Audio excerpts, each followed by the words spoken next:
Alô, galera, sou o professor Marcos André de Biologia e nós estamos trabalhando num produto novo, um produto super bacana, que é chamado Biologia do Zero, tá? Você que tem aquela dificuldade um pouquinho ali de compreender a biologia, você agora tem um produto cujo objetivo é facilitar literalmente a sua vida.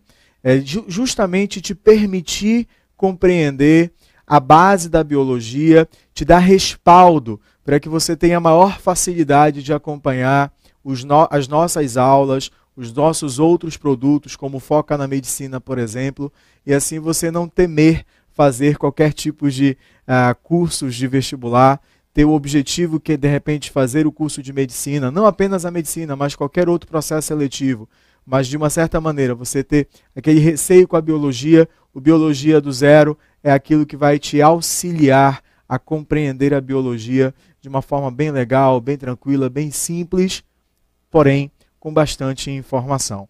Eu sou o professor Marcos André, estamos juntos no Biologia do Zero, um outro produto do QG do Enem. Tudo bem? Então vamos lá, vamos analisar aqui alguns detalhes. A primeira apresentação do projeto Biologia do Zero, com o professor Marcos André, e nós vamos trabalhar hoje, pessoal, um assunto importantíssimo. Esse é importantíssimo, é fundamental para vocês. E bote importante nisso, pessoal. Vem comigo, olha só. Sempre que a gente for trabalhar no Biologia do Zero, o que eu peço para você? Está acompanhando a videoaula do Marcos, está ali lá no site do QG, no portal do QG, o que você precisa fazer? Pegar um caderninho, porque a gente vai anotar bastante, a gente vai te dar a base, a gente vai te dar o alicerce, para você ter condições de desenvolver qualquer tipo de questão de biologia para qualquer vestibular, com o objetivo de fazer qualquer curso.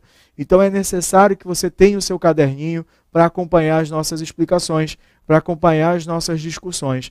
E hoje nós vamos iniciar com a parte de ecologia, pessoal.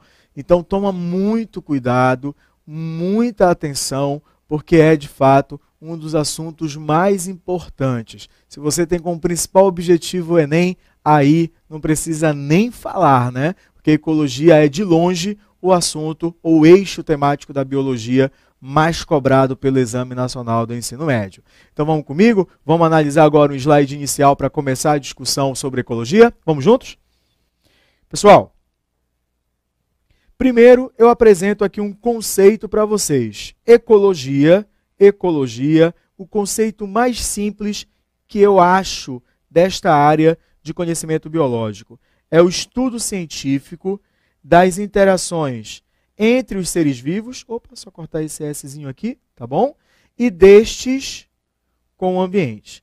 Então percebam que nós temos duas interações. A interação entre os seres vivos e a interação dos organismos com o meio em que vivem. Só que eu tenho um outro conceito já baseado em uma literatura de ensino superior, que é o livro do Bigon, que diz assim: estuda a distribuição e a abundância dos seres vivos e os fatores que influenciam essa distribuição e abundância. Tudo bem? Vem comigo agora, pessoal. Galerinha, um ponto que é fundamental, filhos. Para que você entenda a biologia, para que você entenda a ecologia, o conceito ele é essencial. Você entender, você partir da base. Porque eu preciso estudar a ecologia, obviamente, é o objetivo de vocês para fazer uma prova. Mas para compreender a ecologia como um todo, eu tenho que trabalhar ali o início.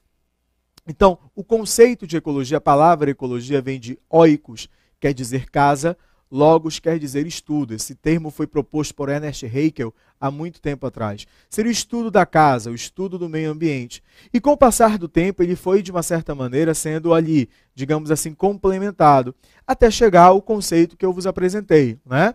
O estudo da interação entre os seres vivos e destes organismos com o meio ambiente. No entanto, hoje em dia, é fundamental que você compreenda que essa interação entre os organismos, bem como a maneira pela qual os seres vivos irão interagir com os fatores ambientais, determinarão a sua abundância, a quantidade em uma determinada área, e a sua distribuição, o espaço que esses organismos ocupam. Desde vegetais até organismos unicelulares, os animais, todos eles estão inseridos nesse contexto ecológico. Então, compreender como é que a ecologia estuda a abundância e a distribuição desses organismos é fundamental. E eu preciso, desta maneira, também relacionar a interação entre os seres vivos e a interação dos seres vivos com o meio. Portanto, pegue o seu caderninho, pegue a sua caneta e vamos agora fazer algumas anotações importantes para o desenvolvimento desse conceito. Vamos juntos, pessoal? Olha só, filhos, eu gosto muito de apresentar um conceito tradicional e eu posso colocar assim para vocês, ó, ecologia seria a interação da ecobiose e a lelobiose. Mas o que seria ecobiose, pessoal? Ecobiose nada mais é do que a interação do ser vivo com fatores ambientais. Tudo bem? Assim como também, o que seria a alelobiose? Seria um ser vivo interagindo com outro ser vivo. Só que esta alelobiose, ela pode ser de dois tipos, olha que legal. Eu posso ter uma cenobiose, só nomezinho técnico, hein? Mas fique tranquilo. Ou uma aloiobiose. Cenobiose seriam indivíduos da mesma espécie. Mesma espécie. Aloiobiose seriam espécies diferentes. Eu posso falar que cenobiose é a mesma coisa que relação do tipo intraespecífica, enquanto que aloiobiose seria a mesma coisa que relação interespecífica. Ou seja, cenobiose contempla todas as relações estabelecidas entre indivíduos da mesma espécie. Aloiobiose corresponde a todas as interações entre indivíduos de espécies diferentes. Acompanhe agora, pessoal. Nós falamos que ecologia é o estudo da interação dos seres vivos com o meio, ecobiose, e a interação dos seres vivos entre si, alelobiose. Se essa interação for entre indivíduos da mesma espécie, é uma cenobiose. Se for entre indivíduos de espécies diferentes, é uma aloiobiose. Cenobiose é a mesma coisa que relação intraespecífica. Aloiobiose é a mesma coisa que relação interespecífica. Bem fácil, né, pessoal? Bem tranquilo. Vem aqui comigo agora. Bem, as relações ecológicas, que serão temas a serem discutidos posteriormente, elas podem ser de dois tipos, pessoal. Pode ser uma relação harmônica e uma relação desarmônica. É bem fácil. Harmônica é aquela relação onde não há nenhum tipo de prejuízo para os indivíduos que estão interagindo. Desarmônica é aquela onde há pelo menos um indivíduo prejudicado. Vamos colocar um exemplo bem simples, bem simples mesmo. A vida em sociedade tem que ser benéfica para todo mundo. Numa sociedade, você vai encontrar obrigatoriamente indivíduos da mesma espécie, intraespecífica. Como ela tem que ser benéfica para todos, ela é tão chamada de harmônica. Mas alguns bichinhos, alguns animais bem interessantes, como por exemplo, acompanhe meu raciocínio, pessoal. O louva-a-Deus, a fêmea devora o macho após a cópula. Então, para o macho, essa relação é prejudicial. Concorda comigo? Então, envolve indivíduos da mesma espécie, macho e fêmea. Entretanto, ela é prejudicial para o macho. Então, não é uma relação intraespecífica harmônica. Ela é uma relação intraespecífica desarmônica. Acompanhe o raciocínio. Para a espécie, ela é muito interessante. A gente vai comentar isso em outras ideias, tá? Em outras discussões. mas a nível individual ela é intraespecífica desarmônica. Tudo bem, pessoal? Então, as relações ecológicas têm essas duas características. Bem, ecologia estuda a interação entre os seres vivos e destes seres vivos com o meio, mas também se preocupa em compreender a abundância e a distribuição dessas espécies. Tranquilo? Vamos fazer, então, uma relação acerca de abundância? Vamos lá? Abundância e distribuição, os fatores que influenciam? Então, vamos aqui fazer a análise de conceito, pessoal. Vamos pensar no ambiente aquático? Né? Você que está aí me acompanhando, se aumenta a profundidade, tudo bem? Quanto maior a profundidade, menor vai ser a intensidade luminosa. Então, eu posso ter aqui, pessoal, uma pirâmide que representa a distribuição da biodiversidade em relação à profundidade. Então, quanto mais profundo, menos luz. Só que eu estou analisando o que, pessoal? Biodiversidade. Opa, passou? Vamos voltar? Biodiversidade. Então, o que é que nós temos, filhos? Acompanhe o raciocínio. Mais profundo, menos biodiversidade. Quais são os fatores que influenciariam essa redução da biodiversidade? A redução da luz e o aumento da pressão. Então, quanto mais profundo, menos luz, maior é a pressão. Esses dois fatores ambientais influenciam a distribuição e a abundância de espécies no ambiente aquático. Tudo bem? Então, vem aqui comigo. Veja que essa demonstração conceitual é para que você tenha a ideia da preocupação da ecologia, correto? Em estudar como os organismos interagem uns com os outros, como eles irão interagir com os fatores ambientais e como estas interações determinarão a distribuição de uma espécie e a sua abundância. Esse é o conceito de ecologia. Bem tranquilo, vamos do nível mais simples de discussão para um nível mais denso dessa discussão, para te possibilitar acertar qualquer tipo de questão. Tudo bem? Tranquilo? Então vamos prosseguir, pessoal? Vamos lá? Vamos juntos? Meus amigos, níveis de organização da ecologia. A ecologia ela precisa ser organizada. A ecologia ela precisa ser estruturada, certo? Você que está aí com o seu caderno do Biologia do Zero, você não pode ter aula de citologia, depois da aula de citologia você vai colocar ecologia, está desorganizado. Assim você não vai ter condições de estudar da melhor maneira possível. Seria interessante você ter uma parte do seu caderno só para citologia, uma parte só para ecologia e assim por diante. Concorda comigo? Então, a ecologia como ciência, ela é organizada para que ela seja melhor compreendida, para que ela seja melhor estudada. E o nível mais básico da ecologia, meus amigos, o nível mais básico da ecologia, meus filhos, corresponde ao indivíduo. Então, o indivíduo seria o nível mais simples. Então, nós vamos aqui apresentar uma ordem crescente de complexidade. É bem fácil, tudo bem? Então vamos lá. Conjunto de indivíduos da mesma espécie que vivem na mesma área e no mesmo intervalo de tempo vai formar uma população. Veja só, hein? População.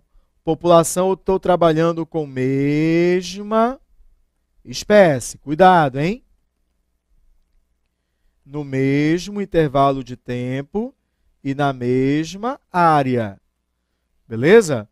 Agora, numa floresta você vai encontrar apenas uma população de ratos? Não, você vai encontrar ratos, você vai encontrar aves, você vai encontrar canídeos, você pode encontrar felinos, você vai encontrar diversas espécies de vegetais. Então, ao conjunto de populações de espécies diferentes, nós damos o nome de comunidade biológica.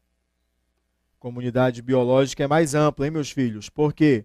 Porque aqui são populações diferentes, né? Populações de espécies diferentes, na mesma área e no mesmo intervalo de tempo. Tudo bem? Então, ó, populações de espécies diferentes, para ficar bem tranquilo. Essa comunidade biológica, ela também pode ser chamada assim, pessoal, ó, biocenose. Biocenose, correto? Biocenose ou comunidade biológica. Só que os elementos que compõem a comunidade biológica estarão constantemente em interação com temperatura, umidade, luminosidade. E essa interação dos elementos da comunidade com os fatores ambientais, nós damos o nome de ecossistema ou sistema ecológico. Ecossistema. E a reunião de todos os ecossistemas, nós vamos dar o nome de biosfera. Vejam só, filhos, biosfera seria o nível mais complexo, mais abrangente da ecologia. O indivíduo seria o nível mais simples. Então, qualquer tipo de análise em ordem crescente de complexidade, o que nós temos? Indivíduo, população, comunidade, ecossistema, biosfera. Repetindo, indivíduo, população, comunidade, ecossistema e biosfera. Olha para mim agora, por favor. Indivíduo, população, comunidade, ecossistema e biosfera. Do mais simples para o mais complexo. O indivíduo, conjunto de indivíduos da mesma espécie, na mesma área e no mesmo intervalo de tempo forma uma população. Várias populações de espécies diferentes na mesma área e no mesmo intervalo de tempo compõem uma comunidade. A interação da comunidade com os fatores ambientais vai compor um ecossistema. E a reunião dos ecossistemas vai formar a biosfera. Eu trouxe uma imagem, pessoal, bem bacana para representar isso para vocês. Vamos observá-la? Olha só. Aqui eu tenho um peixinho, que é o nível mais simples, o organismo. Vários peixinhos da mesma espécie. Olha que bacana. População. Vários peixinhos desta espécie interagindo com outros peixes, com outros animais, com outras espécies de seres vivos compondo uma comunidade. Essa comunidade biológica vai interagir com profundidade, luminosidade, temperatura, variação de pressão, etc., formando um ecossistema. E a reunião dos ecossistemas vai compor a biosfera. Tudo bem? Vai compor a biosfera. Esse é o nível crescente de complexidade da ecologia. Agora dá uma olhada para mim, pessoal. Olha só. O Biologia do Zero, ele tem um propósito, né? Que é te dar base. Mas eu, Marcos André, só posso te dar base no Biologia do Zero para você ficar tranquilo em biologia e assim também ter tranquilidade em qualquer outro curso que o QG do Enem oferece para vocês, como é o Foca na Medicina, por exemplo. Você precisa resolver. Então, Biologia do Zero, nós vamos resolver sempre algumas questões aqui, tá? Nas videoaulas, para você ter certeza daquilo que você está trabalhando. Tudo bem? Então, vamos analisar uma questão bem simples sobre níveis de organização e ecologia. Analise aí a questão comigo, pessoal. Vamos lá? Em um lago estão presentes diversas espécies de animais, plantas, algas, protozoários, fungos e bactérias. O conjunto desses seres vivos. Opa, cuidado, pessoal, cuidado, cuidado, tá? Por quê? Porque imediatamente o seu concorrente, quando lê uma questão como essa, ele vai pensar água e seres vivos, opa, ecossistema, marca a letra C. Errou. Não é a letra C. Por que não é a letra C? Olha o que ele deixa bem claro. Ele quer, pessoal, o conjunto de seres vivos. Ele não quer interação. E perceba, quais são os seres vivos citados? Vamos lá. Animais, plantas, algas, protozoários, fungos e bactérias. Então, eu tenho espécies diferentes. Então, se eu for trabalhar com nível de organização, eu não tenho uma população.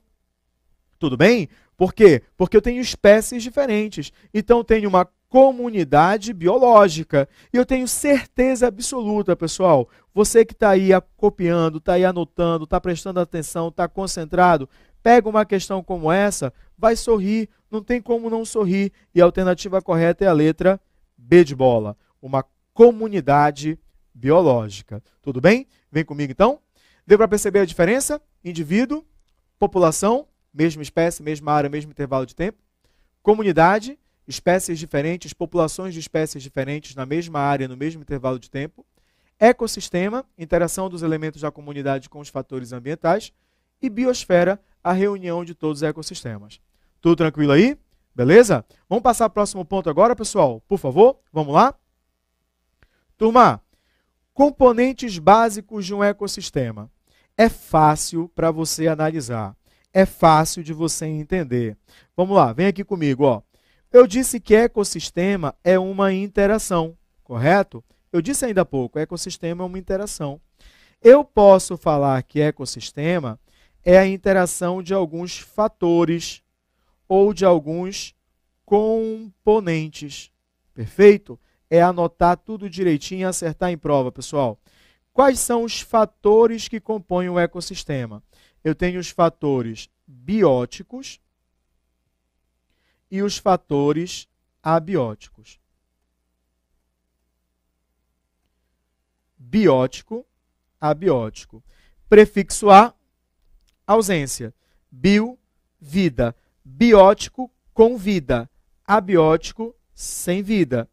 Mas o que corresponde a esses componentes bióticos? Os componentes bióticos, pessoal, nada mais são do que a comunidade biológica. Do que a comunidade biológica. E os abióticos, por sua vez, nada mais são do que os diversos fatores ambientais. Perfeito? Mas comunidade biológica, eu disse ainda há pouco, que seria a biocenose, o sinônimo. Enquanto que os fatores ambientais eu posso me referir ao biótopo. Topo, lugar, biovida. Olha só esse conceito muito comum, pessoal, em livros de ensino médio. Ecossistema é a biocenose mais o biótopo. Ecossistema são os fatores bióticos mais os fatores abióticos. Tudo bem? Então, me acompanha aqui, por favor. Temperatura, pressão, luminosidade, salinidade, tudo isso corresponde a fatores abióticos. Bactéria, fungo, animal, vegetal, são fatores bióticos. Não esqueçam que esses fatores interagem uns com os outros. Por isso que muitas vezes as características, por exemplo, de um deserto, ou as características de uma região brasileira, como é o caso da Caatinga, os vegetais típicos daquela região são adaptados àquelas condições ambientais. Como o problema da Caatinga é uma temperatura elevada, uma média temperatura elevada e escassez de água, as plantas lembram formas cactáceas, são plantas xerófitas, elas são adaptadas a essa condição. Perceba que os fatores abióticos influenciam na característica ou nas características dos componentes bióticos de um ecossistema. Tudo bem? Essa é a composição básica de um ecossistema. Essa é a composição básica de um ecossistema. Bióticos mais abióticos, correto? Mas nós vamos também aí, pessoal, acrescentar uma informação que eu considero importantíssima. Tudo bem? Vamos fazer essa análise agora?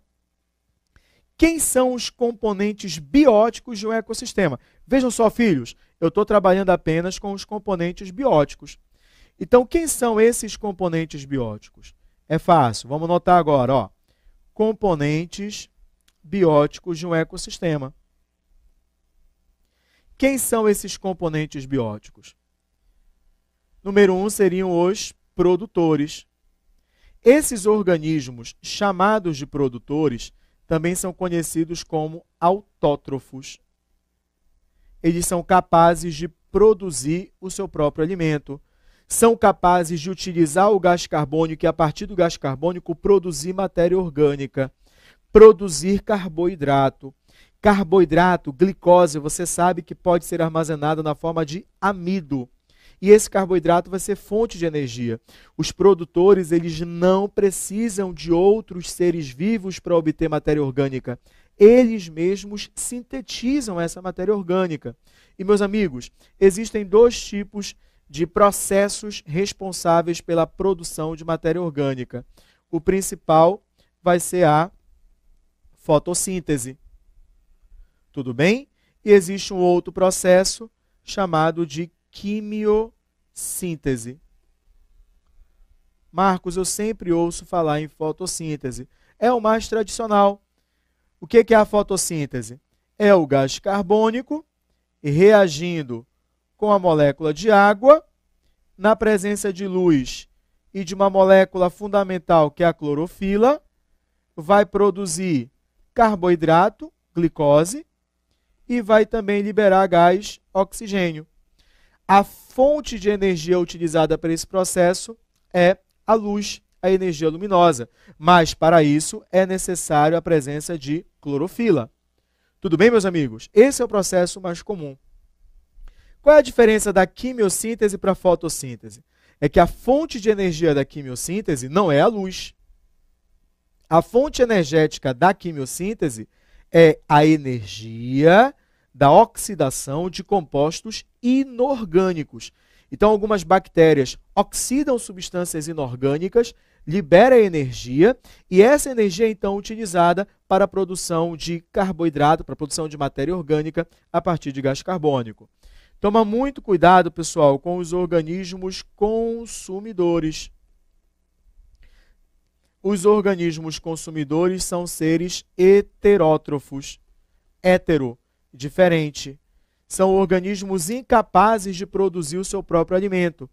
E para que eles possam obter energia, eles irão obter matéria orgânica do meio. Eles não produzem, eles terão que obter essa matéria orgânica do meio. Eles vão consumi-la. Por isso que eles são chamados de consumidores.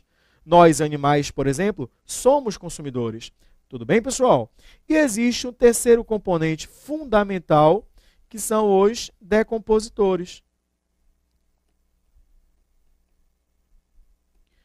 Os decompositores são também heterótrofos, mas são heterótrofos especiais. E por que eles são especiais, Marcos? Fácil. Porque eles vão pegar, pessoal, a matéria orgânica de organismos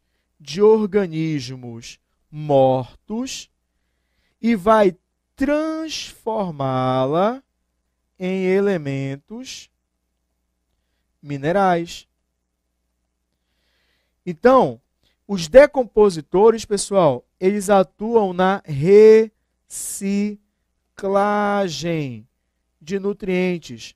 Tudo bem? Cuidado com essa expressão, reciclagem de nutrientes. E esses elementos minerais ficarão disponíveis aonde? No ambiente. Eles ficarão disponíveis, pessoal, por exemplo, no solo. E quem vai utilizar esses elementos minerais presentes no solo? Os vegetais.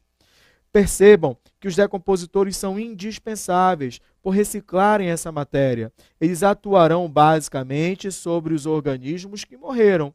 Os frutos que estão caindo, os animais que morreram, eles vão ser decompostos e a sua matéria orgânica transformada em elemento mineral. Foque em mim agora, por favor. Cuidado! Não é o fato de se alimentar de organismos mortos que vai ser classificado como decompositor. O urubu não decompõe. O urubu, ele é um detritívoro. Ele se alimenta de carcaça. Tudo bem? Então vamos ficar bem atento a isso aí. Decompositores precisam transformar matéria orgânica nos elementos minerais. E quem são os principais decompositores? Bactérias e fungos decompositores. Nem toda bactéria é decompositora, nem todo fungo é decompositor. Então, se eles transformam a matéria orgânica em elementos minerais, eles serão classificados dessa maneira. Então vamos voltar para o nosso esqueminha, por favor? Pessoal, então os componentes bióticos, produtores, consumidores e decompositores. Os produtores principais realizam a fotossíntese e, portanto, utilizarão como fonte de energia a luz. Os consumidores são aqueles que precisam de matéria orgânica do meio para obter sua fonte de energia. São heterótrofos. E os decompositores são heterótrofos especiais, pois irão se alimentar da matéria orgânica morta e vai transformá-la em elementos minerais. Produtores, consumidores e decompositores são, portanto, os componentes bióticos de um ecossistema. E aí nós temos algumas questões que vão abordar justamente esse eixo temático. Vamos analisá-la? Todos os seres vivos necessitam de energia para manter a integridade celular e a função de seus diversos órgãos e sistemas. Entretanto, as vias de obtenção de energia podem ser distintas em diferentes organismos.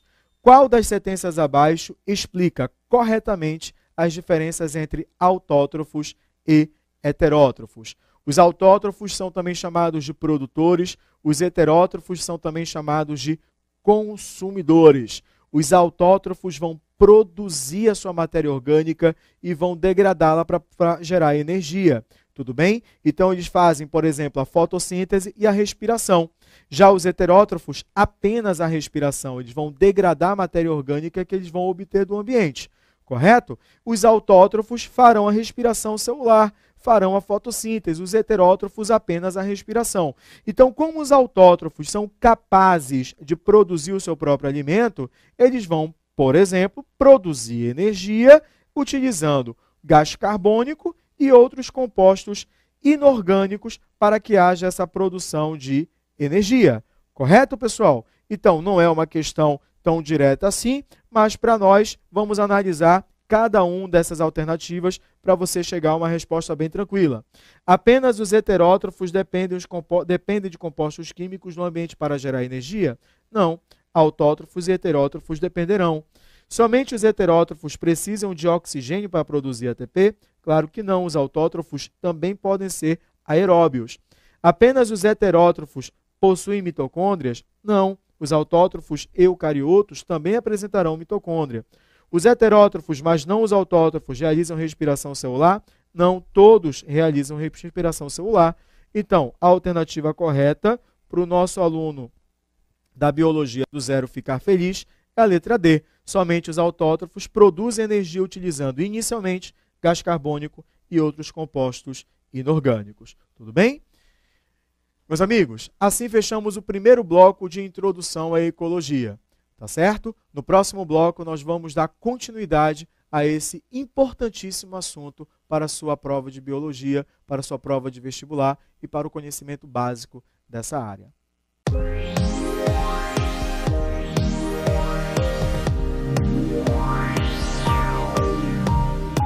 Alô, meus amigos, professor Marcos André de Biologia, Biologia do Zero, Introdução à Ecologia, segundo bloco dessa parte do conteúdo que talvez seja a mais importante, né? A base da ecologia para que, a partir daí, nós possamos apresentar os outros conceitos dessa área e eles serem relativamente bem mais simples a partir do momento que você compreende essa parte introdutória.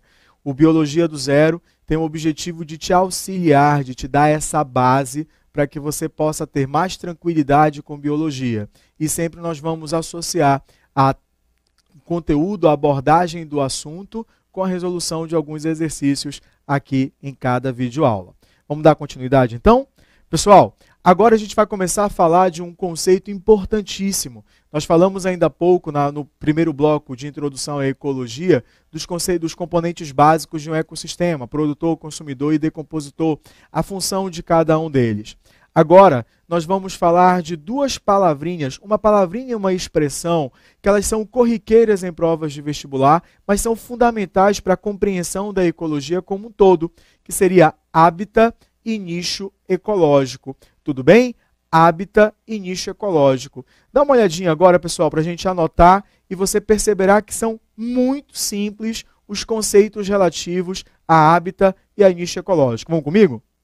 Pessoal, hábitat, vou puxar uma setinha direto, lugar. Nicho ecológico, direto, função. Guardou? Fácil, né? Lugar é o hábitat, função é o nicho ecológico. Vem comigo, por favor? Filhos, olha como é fácil. Se eu digo assim, acompanhe meu raciocínio, que existem populações de onças pintadas no Pantanal Mato-Grossense, Pantanal Mato-Grossense é o hábitat.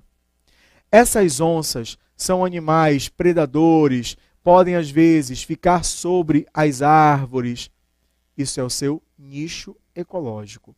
Nicho ecológico, portanto, ele contempla todas as funções de uma determinada espécie, de um determinado indivíduo. Envolve os seus predadores, as suas presas, as suas preferências alimentares, as suas formas de respiração, de reprodução, se sai para caçar durante o dia, se sai para caçar durante a noite. Filhos, tudo isso corresponde ao nicho ecológico. Existe um pesquisador, um ecólogo, muito utilizado e muito lido por nós biólogos, chamado Eugênio Odum, que de uma forma bem direta, didática e bem simples, ele apresentou os seguintes conceitos ou analogias para hábitat e nicho ecológico. Hábitat seria o endereço. Nicho ecológico seria a profissão. Hábitat e nicho ecológico. Tudo bem? Tranquilo? Hábitat e nicho ecológico. E aí nós temos uma aplicação desse conceito em forma de questão. Então vamos analisar? Há espécies de insetos, como por exemplo o Aedes aegypti, em que machos e fêmeas vivem no mesmo esconderijo. Porém, na hora de se alimentar, a fêmea busca o sangue de outros animais, enquanto que o macho se alimenta de frutas ou de outros vegetais adocicados. Assim, podemos afirmar que macho e fêmea. Filhos, ele está falando do Aedes aegypti. Vivem no mesmo esconderijo. Opa, tem o mesmo endereço. Então, o mesmo esconderijo seria o seu hábitat. Porém, na hora de se alimentar, a fêmea vai buscar sangue. É um animal hematófago. Enquanto que o macho se alimenta de frutas e de outros vegetais. Ele aí está atuando mais como um fitófago. Assim, podemos afirmar que macho e fêmea ocupam o mesmo hábitat, porém, o seu comportamento do ponto de vista alimentar é ou são diferentes. Compreenderam? Então, o macho tem um comportamento alimentar, a fêmea tem outro comportamento alimentar. E se aparecer uma questão como essa na sua prova, o aluno do Biologia do Zero, o aluno do QG do Enem, vai ficar felicíssimo e automaticamente vai marcar a letra A. Ocupam nichos ecológicos diferentes, porém têm o mesmo hábitat. Meus amigos, agora, atenção e foco em mim. Por favor, cuidado. É importantíssimo o que eu vou falar. Vamos pensar do ponto de vista evolutivo? Acompanhe o raciocínio. Sempre que houver diversificação de nichos ecológicos, evolutivamente é interessante. Por que evolutivamente é interessante? Porque quando espécies diferentes ou indivíduos da mesma espécie, os comportamentos são muito semelhantes, entre eles aumenta a competição. E a competição é uma relação ecológica, pessoal, diretamente associada ao mecanismo de seleção natural. Então, quanto menos competição tiver, menor será a pressão seletiva sobre aqueles indivíduos. Dessa maneira, essa diversificação de nichos ecológicos, essa diferença de nichos ecológicos, inclusive entre indivíduos da mesma espécie, é muito interessante para diminuir a competição entre eles e, assim, aumentar a expectativa de vida desses organismos. Tudo bem? Tranquilo? E existe um detalhezinho que eu vou abordar agora, e você não pode deixar de anotar, que é importantíssimo e faz referência à observação que eu acabei de citar. Vamos lá juntos? Pessoal, princípio da exclusão competitiva. Excluir através da competição. Esse princípio da exclusão competitiva é o princípio de Gauss. Percebam, dois gráficos, aluno quando pega gráfico em questão de biologia, ele começa a ficar apavorado. Mas vamos tentar trabalhar de tal maneira que gráfico, a partir de agora, não vai ser problema. Vai ser a sua solução para resolver qualquer tipo de questão do Enem e de qualquer outro processo seletivo. Tudo bem? Vamos lá. Vamos analisar aqui juntos, pessoal. Eu vou identificar aqui os dois gráficos, certo? Vamos lá? Aqui eu tenho o gráfico número 1. Aqui eu tenho o gráfico número 2. Embora aqui já esteja identificado, né, pessoal? Ó, A e B. Beleza. Então, é só. O gráfico A corresponde a essas duas espécies isoladas. O gráfico B, no mesmo meio de cultura. Tudo bem? A espécie Paramecium aurelia isolada cresceu mais do que a Paramecium caudatum. Marcos, por que eu posso falar que ela cresceu mais? É só você jogar aqui, ó. Transfere para cá. Número de indivíduos em função do dia. Então, a Paramecium aurelia, normalmente, em ambientes isolados, cresceu mais do que a Paramecium caudatum. Essas duas espécies, pessoal, aurelia e caudatum, foram criadas, foram cultivadas sob as mesmas condições. Temperatura, luminosidade, quantidade de nutrientes, tudo bem? Quando elas foram colocadas no mesmo meio, olha o que aconteceu, filhos. Olha como é fácil. A Paramecium aurelia cresceu um pouquinho, manteve a sua taxa de crescimento. A Paramecium caudatum cresceu um pouquinho, diminuiu a 0. Ou seja, a Paramecium caudatum, ela foi praticamente excluída do ambiente quando está cultivada simultaneamente com Paramecium aurelia. Gause, fazendo esse experimento, então, concluiu que no mesmo ambiente, com semelhança de nicho ecológico, ou nichos ecológicos muito semelhantes, existirá entre eles uma competição. Quem vence a competição fica. Quem perde a competição sai. Por isso que há uma exclusão daquela espécie que literalmente perdeu a competição. Então, foque em mim, pessoal. Filhos, duas espécies diferentes no mesmo hábitat dificilmente terão nichos ecológicos idênticos. Elas terão, provavelmente, especializações de nichos ecológicos para que possam fugir da competição. Porque se os nichos ecológicos forem muito parecidos, filhos, uma fica e a outra vai sair. Olha o que acontece na savana africana. Uma plantinha chamada de acácia, ela serve de alimento, pessoal, para 4 herbívoros. Existe um veado pequeno que se alimenta das folhas próximas ali ao solo, um veado de tamanho intermediário que se alimenta das folhas acima destas, um veado de grande porte que come as folhas mais altas e a girafa que se alimenta ainda da copa das árvores. Ou seja, 4 espécies de herbívoros que se alimentam da mesma folhinha, da mesma planta e vivem no mesmo ambiente. Eles estão competindo? Não. Por que eles não estão competindo? Porque, embora sejam herbívoros, filhos, os nichos ecológicos específicos são diferentes.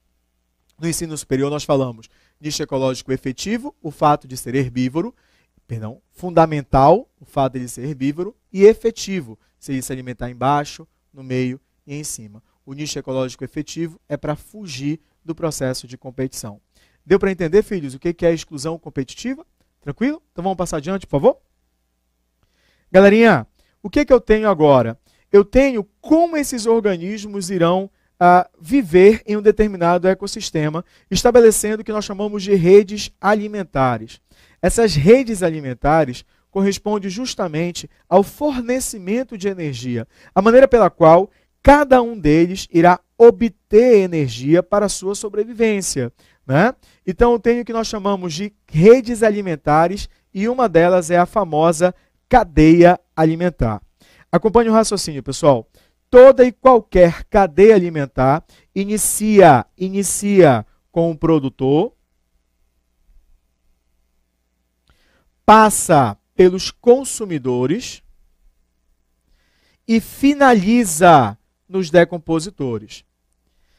Nesses 2 exemplos que eu trouxe para vocês, os decompositores eles não estão aí explícitos, eles não foram demonstrados na imagem, mas eles fazem parte de um ecossistema pelo fato do decompositor reciclar esses nutrientes.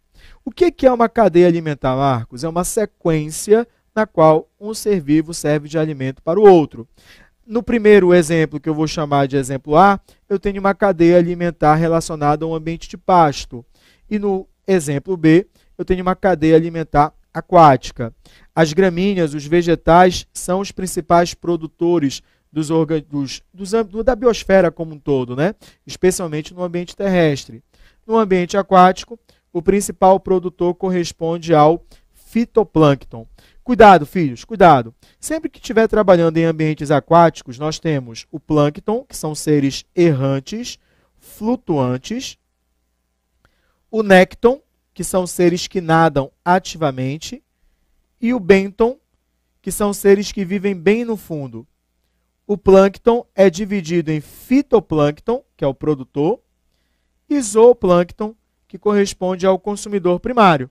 Tudo bem? Ó, produtor, e aqui eu tenho o zooplâncton, que é o consumidor primário. Opa, consumidor primário. O que é isso? O produtor, pessoal, serve de alimento a um consumidor primário. O consumidor primário serve de alimento a um consumidor secundário. O consumidor secundário serve de alimento ao consumidor terciário. Tudo bem? Para qualquer cadeia alimentar. O produtor sempre ocupa o primeiro nível trófico. O consumidor primário, o segundo nível trófico. O secundário, o terceiro nível trófico. E o terciário, o quarto nível trófico. Amigos, atenção! Sempre o primeiro nível trófico numa cadeia alimentar, quem vai ocupar vai ser o produtor. Tudo bem? Então, o produtor serve de alimento ao consumidor primário ou de primeira ordem, que serve de alimento ao consumidor secundário ou de segunda ordem. Correto, pessoal? Essa é a estrutura de uma cadeia alimentar. Essa é a estrutura de uma cadeia alimentar. Tudo bem? Olha para mim agora. Meus amigos, há uma situação que ela é fundamental para todos vocês. A cadeia alimentar seria uma rede alimentar, uma rede trófica simples. Simples, porque é apenas uma sequência na qual um ser vivo serve de alimento para o outro. Mas no ecossistema, você não imagina apenas uma relação. Você não vai imaginar apenas a gramínea servindo de alimento para a capivara e a onça se alimentando da capivara, como foi o exemplo trabalhado. Concorda comigo? Provavelmente existirão várias espécies de vegetais, várias espécies de consumidores primários, várias espécies de consumidores secundários, não é isso? Nós mesmos, seres humanos, somos classificados como onívoros. Se você chega na sua casa, você pode, de repente, numa alimentação saudável, né, pegar uma saladinha, comer acompanhado com uma proteína, a palavra da moda, né, uma carne. A carne é obtida de um herbívoro, correto? A salada diretamente dos vegetais. Então, quando você se alimenta da salada, você está atuando como consumidor primário. Se você está se alimentando da carne, você está se comportando como um consumidor secundário. Concorda comigo? Então, veja, nós, seres humanos, por sermos onívoros, ocupamos simultaneamente 2 níveis tróficos numa cadeia alimentar. Então, como nós ocupamos 2 níveis tróficos, nós estaremos inseridos numa rede maior. E essa rede maior, dá uma olhada na imagem agora. Teia alimentar. Ela é bem mais complexa que a cadeia alimentar, filhos. Teia alimentar. Ela é bem mais complexa que a cadeia alimentar. Teia alimentar. A teia alimentar, vamos focar na imagem agora. Ela também inicia com os produtores. Temos consumidor primário, secundário, terciário e quaternário, correto? Mas olha a situação que nós vamos analisar agora. Ó. Primeiro nível trófico, correto? Segundo nível trófico, terceiro nível trófico, quarto nível trófico. Tudo bem? Primeiro nível, segundo nível, terceiro nível, quarto nível. Mas esta mesma ave de rapina bem aqui, ó, ela também está se alimentando do roedor. Então, ela ocupa o quarto e o terceiro nível trófico. Veja, numa teia alimentar, o mesmo animal, neste caso, esta ave de rapina, está ocupando 2 níveis tróficos simultaneamente. Não são 2 não, pessoal. Vamos ver um outro nível trófico que ela ocupa? Primeiro nível, segundo nível, terceiro nível trófico, quarto nível trófico, quinto nível trófico. Então, só nessa análise que eu fiz para vocês, esta ave de rapina, ela está ocupando 3 níveis tróficos diferentes simultaneamente. Isso só é possível, pessoal, quando você tem a teia alimentar, que é mais complexa do que a cadeia alimentar. Aqui já tem os decompositores, né? O que os decompositores vão fazer? Reciclar a matéria orgânica, transformando-a em elementos minerais, e os produtores irão obter esses elementos minerais do ambiente. Não esqueça que os decompositores geralmente são bactérias e fungos. Olha para mim agora, filhos. Duas relações tróficas, cadeia, uma sequência na qual um ser vivo serve de alimento para o outro. Teia, conjunto de cadeias alimentares entrelaçadas. Cadeia e teia, inicia nos produtores, passa pelos consumidores e finaliza com os decompositores. Tudo bem? Bem simples, né? Vamos confirmar isso? Vamos para a questão? Ok, galera. Então, essa questão ela é bem tranquila, né? Só que existe uma outra situação que ela é muito cobrada, pessoal, em prova de vestibular. Quais são as alterações dentro de uma cadeia alimentar que podem ser desencadeadas pela introdução de uma espécie ou pela retirada de uma espécie nativa. Muito importante você compreender esse tópico, que ele é essencial para qualquer prova. Então vamos lá analisar? Eu vou colocar um exemplo bem simples para vocês e a gente vai retratar a retirada de uma espécie nativa por uma ação humana, coisas do gênero, onde reduziu uma determinada espécie que compõe uma cadeia alimentar, certo? Vamos lá, acompanha comigo agora, pessoal. Eu vou aqui analisar produtor, consumidor primário, consumidor secundário, consumidor terciário e eu vou colocar mais um, consumidor quaternário. Suponhamos que houve uma redução drástica aqui do consumidor secundário dessa cadeia alimentar. Então, quais são as consequências? Filhos, se não tem mais consumidor secundário, também não terá mais alimento para o consumidor terciário. Então, a tendência é o consumidor terciário diminuir. Se o número de consumidores terciários diminui, a tendência é que o quaternário também diminua por não ter mais alimento para ele. Se nós tivéssemos um outro nível trófico, a tendência é que ele também reduziria. Ou seja, a partir da retirada desse nível trófico da cadeia alimentar, todos os outros reduzirão. Só que o consumidor secundário se alimenta do consumidor primário. Então, ele é o predador do consumidor primário. Então, o consumidor primário tende a aumentar. Aumentando o número de consumidores primários, o número de produtores irá diminuir. Veja, a retirada de um nível trófico da cadeia alimentar quebrou a homeostase, o equilíbrio dessa cadeia. E reduzindo a quantidade de produtores, automaticamente irá fazer com que futuramente o número de consumidores primários também reduza e assim esse ecossistema é praticamente destruído pela retirada de um elemento da cadeia alimentar. Tudo bem? Então me acompanha agora. Perceba que essa homeostase, esse equilíbrio é fundamental, esse equilíbrio ecológico ele é fundamental. Daí então a preocupação dos ecólogos na extinção de espécies, por uma ação humana mesmo, ou então, filhos, a partir da introdução de espécies exóticas. Então, a introdução de qualquer espécie, mesmo com uma finalidade interessante de controle biológico, ela deve ser evitada ou deve ser feita com critérios para que, ao invés de ser a solução de um problema, ela não venha a ser um problema ambiental de grandes proporções. Um outro tópico que é fundamental, meus amigos, você vai me acompanhar agora, nós vamos retratar o que nós trabalhamos na ecologia, tá? Como o fluxo de energia. Mas antes de falar sobre fluxo de energia, eu quero resolver uma questãozinha só com vocês. Vamos juntos? Pessoal, a relação trófica a seguir é encontrada na região de manguezais no estado do Pará. Mangue branco, fitoplâncton, caranguejo, zooplâncton, camarão, peixe-serra, pescada amarela e cação, que é um peixe, tá? A entrada de uma nova espécie de camarão na relação trófica, o gigante da Malásia, causa preocupação, pois essa nova espécie é predadora do camarão regional. Opa, ela preda o camarão regional. Aqui está o camarão da Malásia. Filhos, o que vai acontecer com o número de camarão regional? Vai diminuir. O que ocorre com o zooplâncton? Vai aumentar. E com o fitoplâncton? Diminui. Só que o fitoplâncton serve de alimento para o caranguejo. Então a população do caranguejo também terá uma leve diminuição. Tudo bem? Então, qual a alternativa correta? O nível trófico mais energético é o do cação? Não, o cação é o último, então ele é o menos energético.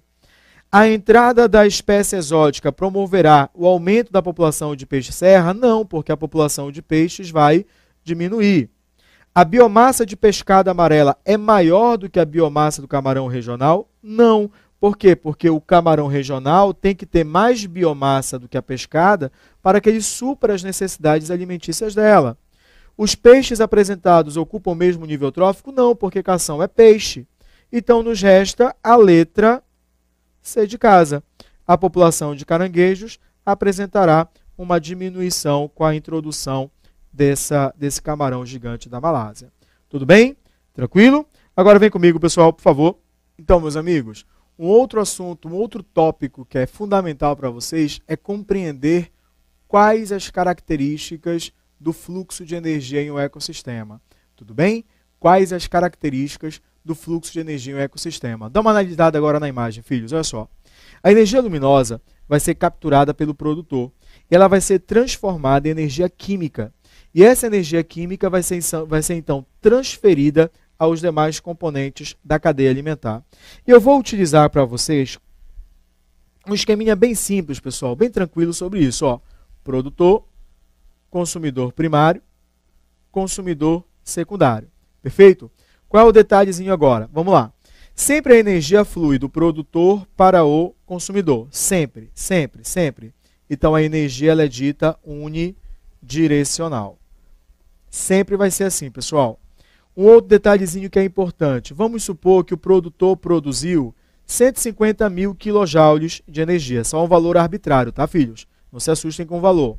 Só que 90% ele consome. 10% ficará disponível para o nível trófico seguinte. Algo em torno de 15 mil quilojoules. 90% ele vai consumir. 10% ficará disponível para o próximo nível trófico.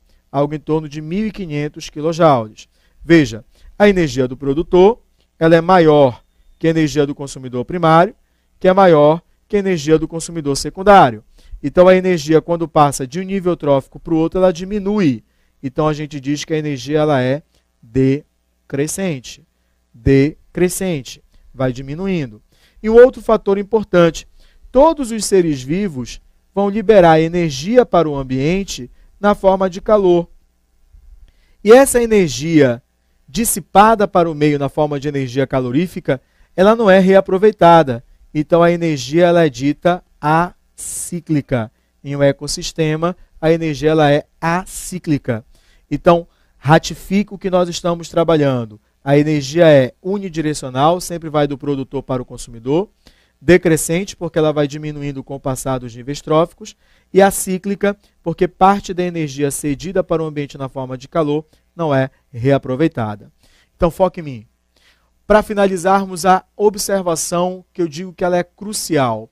Uma cadeia alimentar, geralmente, pessoal, tem 4 níveis tróficos. Dificilmente uma cadeia alimentar terá muitos níveis tróficos. Qual é a justificativa? Quanto mais distante do produtor, menor é a quantidade de energia. O mesmo vale para a teia. Se eu tenho um consumidor, que ele é consumidor quaternário e secundário simultaneamente numa teia alimentar, ele obterá mais energia quando ele é consumidor secundário do que quando ele é consumidor quaternário. Porque quanto mais distante do produtor, menos energia. Tudo bem? Tranquilo? Meus amigos, esse foi o nosso segundo bloco de introdução à ecologia. Continuaremos com mais aulas do Biologia do Zero aqui no QG do Enem, para te dar toda a base de biologia para você passar em qualquer curso de vestibular Brasil afora.